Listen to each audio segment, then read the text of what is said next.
Assalamualaikum warahmatullahi wabarakatuh. Halo teman-teman, balik lagi ke bincang-bincang seru kita. Kali ini kita akan bahas topik yang menarik banget, yaitu bagaimana membumikan Islam di Indonesia melalui akulturasi budaya. Aku di sini nggak sendirian, ada teman-teman juga.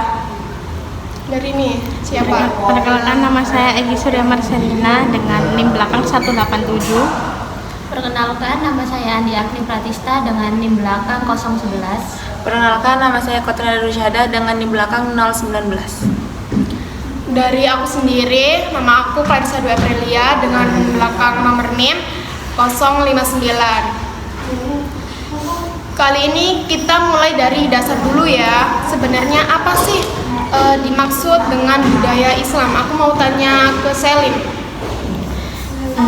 Jadi budaya Islam itu sendiri itu adalah hasil dari interaksi antara ajaran Islam dengan kehidupan yang ada di masyarakat.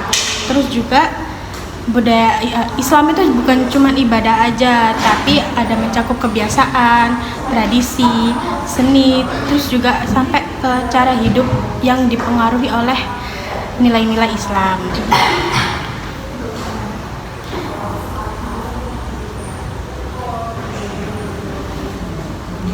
Kalau aku mau tanya juga dong, kalau menurut Agni? Kalau menurut aku itu penting banget, soalnya budaya Islam jadi media dakwah yang halus dan mudah diterima dalam masyarakat karena disampaikan lewat budaya lokal, jadi nggak terasa asing gitu. Kalau menurut Nada, gimana? Sama, juga penting karena fungsinya itu juga sebagai jembatan antara ajaran Islam dengan realitas sosial. Jadi Islam bisa hadir secara relevan di berbagai tempat termasuk Indonesia yang sangat beragam. Wih, menarik banget nih. Sekarang kita mau bahas karakteristiknya. Apa sih yang bikin Islam itu universal? Aku mau tanya ke Nada dulu karena kan tadi yang pertama udah Selin. Nah, jadi menurut aku itu Islam itu kenapa universal? Karena ajarannya itu berlaku untuk semua manusia, yang dimana tuh kapanpun dan dimanapun nilainya itu seperti keadilan, kejujuran, terus kemanusiaan. Jadi kemanusiaan itu juga nggak terbatas dari budaya tertentu. Gitu. Oke, dari Agni. Menurut aku budaya Islam itu kosmopolit, yang artinya bisa berbaur dengan berbagai budaya lokal tanpa kehilangan nilai dasarnya. Jadi tetap fleksibel dan tetap punya prinsip sendiri.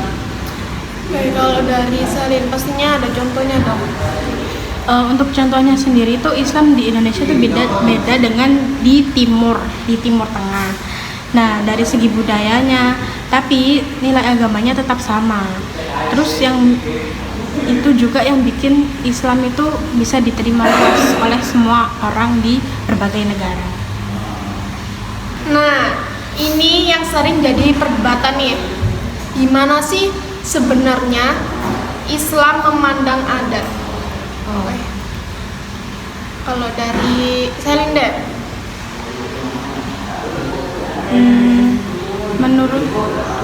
Menurutku kalau Islam itu selama adat itu boleh dilaksanakan dan tidak bertentangan dengan hal-hal yang lain, itu bisa banget ya.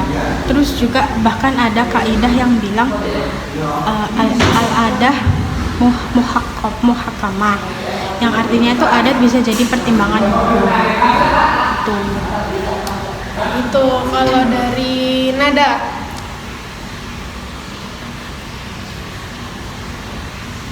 Nah, kalau menurut aku tuh jadi nggak semua budaya itu harus ditolak.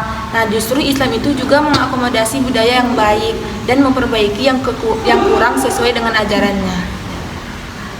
Gitu ya. Kalau dari aku ini, Menurut aku, makanya di Indonesia itu banyak tradisi lokal yang tetap ada tapi diberi nilai-nilai Islam gitu.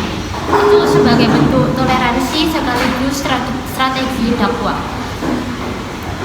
oke, kita mau ganti materi dulu ya. Contoh akulturasi Islam dan budaya di masyarakat. Oke, biar bisa kebayang, kita kasih contohnya yuk.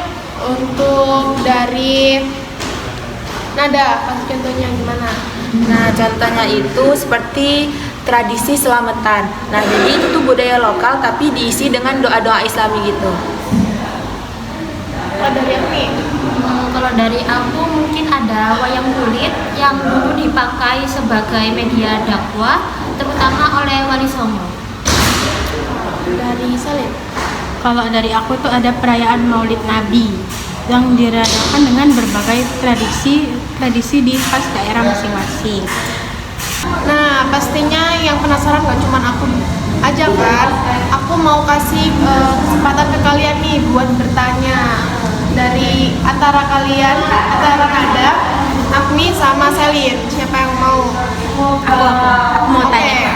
Selin mau tanya tentang materi ini. Jadi tadi kan kita udah bahas yang positifnya kan. Nah, sekarang aku mau tanya nih.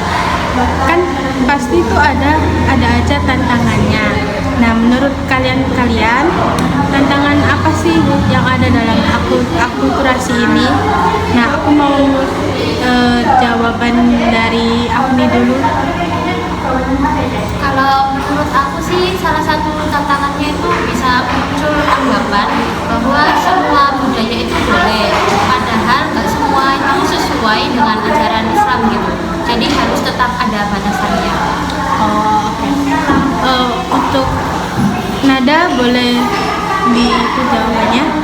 Nah, kalau menurut aku itu ya kadang juga ada kelompok yang terlalu kaku, jadi menolak semua budaya lokal karena dianggap bid'ah, padahal semuanya itu salah. Kalau Clarissa gimana menurut kamu? Kalau dari aku itu selain itu ya, globalisasi juga jadi tantangan. Budaya luar masuk dengan cepat dan kadang malah lebih dominan dibanding budaya lokal yang sudah diislamkan. Jadi intinya itu kita tuh harus seimbang gitu ya, nggak terlalu bebas tapi nggak terlalu kaku juga. Oke.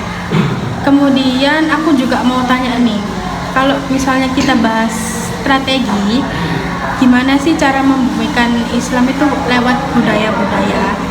Nah, aku mau tanya nih dari Clarissa deh. Menurut kamu, gimana sih cara membumikan Islam itu lewat budaya? Kalau menurutku sih salah satunya lewat dakwah yang kontekstual, yang artinya menyesuaikan cara penyampaian dengan budaya dan kondisi masyarakat. Oke. Kalau Nada, menurut kamu gimana? Nah, kalau menurut aku itu juga bisa lewat seni dan media.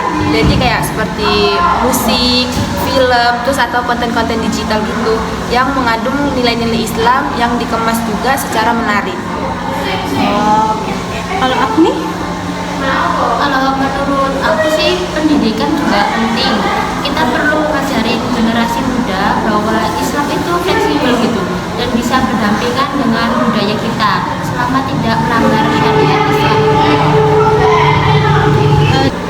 Jadi akulturasi itu bukan melemahkan Islam, tapi justru itu memperluas penyebarannya.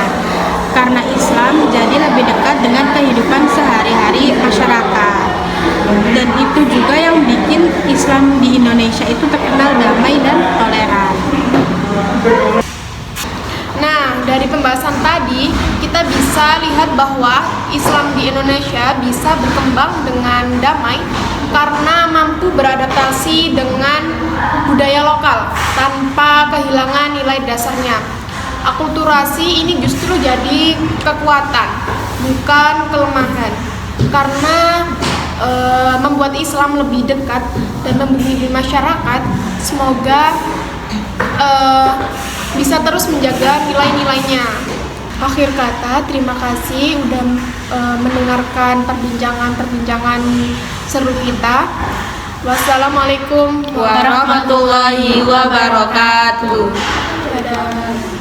Jangan lupa like, comment, Share and subscribe.